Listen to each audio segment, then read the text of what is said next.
COVID-19 membuat sekolah tutup. Anak-anak harus belajar dari rumah. Nah, bagaimana tipsnya agar kita bisa membantu anak belajar dari rumah? Parents, kenalkan saya Ronald Tagalung, founder dari Ronald Tagalung Learning Center.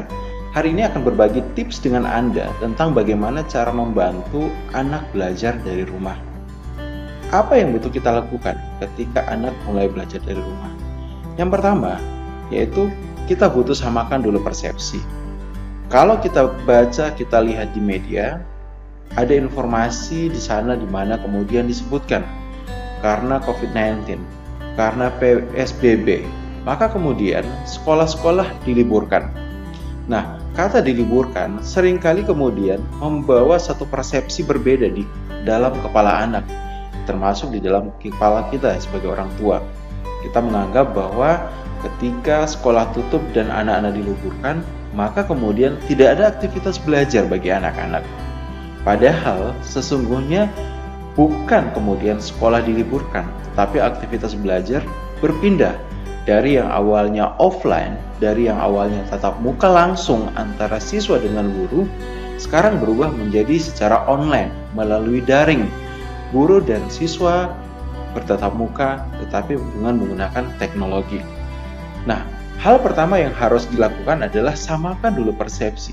Jelaskan kepada anak bahwa walaupun dia tidak ke sekolah, walaupun sekolah tutup, tetapi mereka tetap punya tugas sebagai siswa. Mereka tetap harus belajar, wajib belajar. Nah, dengan menyamakan persepsi ini, anak sadar bahwa ketika dia di rumah, dia punya kewajiban untuk sebagaimana ketika sebelum terjadi COVID-19. Belajar, beraktivitas, mengembangkan diri, dan sebagainya. Hal kedua yang butuh kita lakukan sebagai parents adalah bantu anak buat jadwal secara teratur. Guru sudah memberikan jadwal tentang apa yang akan anak pelajari, termasuk juga agenda belajar mereka setiap hari melalui daring. Tapi penting bagi kita sebagai orang tua membantu anak membuatkan jadwal kehidupannya sehari-hari, sehingga lebih mudah untuk dia mengontrol aktivitasnya. Misalnya, kita buatkan jadwal jam berapa dia bangun, kemudian jam berapa dia makan, mandi, sarapan, jam berapa dia boleh bermain, jam berapa dia boleh menonton, jam berapa boleh dia menggunakan gadget, dan jam berapa dia harus sudah tidur. Nah, buat jadwal secara teratur dan sinkronkan dengan jadwal yang ada dari sekolah. Misalnya, informasi dari sekolah, anak harus ikut pembelajaran secara online pada pukul 8 pagi, pada pukul 10 pagi. Maka pastikan anak kita sebelum pembelajaran online, atau bisa juga kemudian buatlah satu aturan bahwa pagi jam 8, pagi jam 7, anak harus sudah mandi, kemudian berpakaian rapi, kemudian sarapan 30 menit sebelum mengikuti pembelajaran online. Hal ini akan membantu anak untuk terkondisikan saat harus belajar secara online dengan guru melalui media daring. Anak telah lebih siap karena secara psikologi, secara mental, anak merasa bahwa anak sedang akan melakukan sebuah aktivitas rutin dalam proses belajar. Selanjutnya, bantu anak untuk ketika dia mengerjakan tugas, pastikan mengerjakannya satu persatu.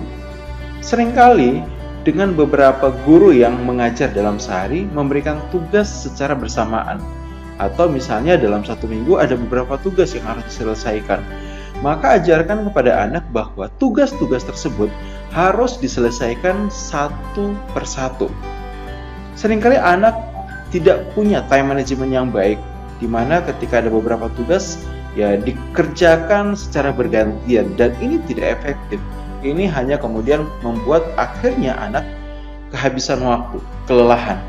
Maka dampingi anak, ajarkan bahwa tugas harus dikerjakan satu persatu. Selanjutnya, bangun komunikasi berkala dengan guru. Sebagai orang tua, kita harus terus berkomunikasi secara intens dengan guru anak kita. Tanyakan apa yang menjadi goal dari pembelajaran. Tanyakan apa saja yang dibutuhkan oleh guru, oleh anak kita untuk kemudian memudahkan proses belajar. Termasuk lakukan evaluasi bersama. Hal apa yang kemudian dibutuhkan untuk sama-sama memastikan anak terus bertumbuh dan belajar ketika di rumah. Dan yang terakhir adalah beri kesempatan anak untuk belajar secara mandiri. Anak di masa COVID-19 ini ajarkan untuk bisa secara mandiri belajar di rumah, tanpa perlu didampingi, tanpa kemudian perlu dipaksa untuk belajar. Nah, penting juga bagi ayah bunda mengkondisikan anak untuk bisa berada di situasi yang nyaman dia belajar, bisa berada di dalam komunitas yang mendukung untuk dia belajar. Ya, itu 5 hal yang dibutuhkan untuk membantu anak ketika belajar dari rumah. Silakan ayah bunda tuliskan mungkin beberapa pertanyaan yang berkaitan dengan bagaimana mengoptimalkan peran kita sebagai orang tua di rumah di dalam mendampingi anak selama COVID-19. Saya akan buatkan video untuk menjawab pertanyaan-pertanyaan tersebut. Terima kasih, saya Ronald Tagalung, dan keep safe buat kita semua.